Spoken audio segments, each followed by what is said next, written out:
ಮೈಸೂರು ಮೃಗಾಲಯಕ್ಕೆ ಹೊಂದಿಕೊಂಡಿರುವ ಕಾರಂಜಿ ಕೆರೆಯಲ್ಲಿ ಮತ್ಸ್ಯಾಗಾರದ ಬದಲಿಗೆ ಪೆಂಗ್ವಿನ್ ಪಾರ್ಕ್ ನಿರ್ಮಿಸಲು ತಜ್ಞರು ಅಭಿಪ್ರಾಯಪಟ್ಟಿರುವ ಹಿನ್ನೆಲೆಯಲ್ಲಿ ಕೂಡಲೇ ಪ್ರಸ್ತಾವನೆ ಸಲ್ಲಿಸುವಂತೆ ಅಧಿಕಾರಿಗಳಿಗೆ ಅರಣ್ಯ, ಜೀವಿಶಾಸ್ತ್ರ ಮತ್ತು ಪರಿಸರ ಸಚಿವ ಈಶ್ವರ್ ಖಂಡ್ರೆ ಸೂಚನೆ ನೀಡಿದ್ದಾರೆ.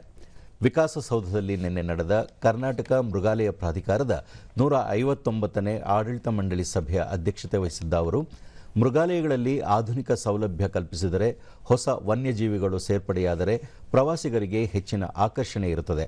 ಈ ನಿಟ್ಟಿನಲ್ಲಿ ವಿದೇಶಿ ಮೃಗಾಲಯಗಳೊಂದಿಗೆ ಪ್ರಾಣಿಗಳ ವಿನಿಮಯ ಕಾರ್ಯಕ್ಕೆ ಕ್ರಮ ವಹಿಸಬೇಕು. ಮುಂದಿನ 5 ವರ್ಷಗಳಲ್ಲಿ ಆಯಾ ಮೃಗಾಲಯಗಳು ತಮ್ಮ ಖರ್ಚು ವೆಚ್ಚವನ್ನು ತಾವೇ ನಿರ್ವಹಿಸಲು ಶಕ್ತವಾಗುವಂತೆ ಮತ್ತು ಆರ್ಥಿಕ ಸ್ವಾವಲಂಬನೆ ಸಾಧಿಸಲು ಅನುವಾಗುವಂತೆ ಯೋಜನೆ ರೂಪಿಸಬೇಕೆಂದು ತಿಳಿಸಿದರು.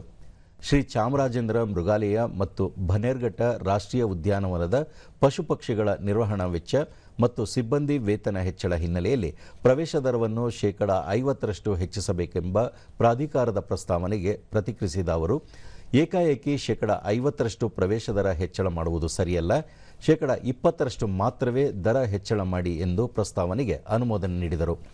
ಯಾವುದೇ ಕಾರಣಕ್ಕೂ ಸಫಾರಿ ದರ ಹೆಚ್ಚಿಸದಂತೆಯೂ ಇದೇ ವೇಳೆ ಅಧಿಕಾರಿಗಳಿಗೆ ಸೂಚಿಸಿದರು.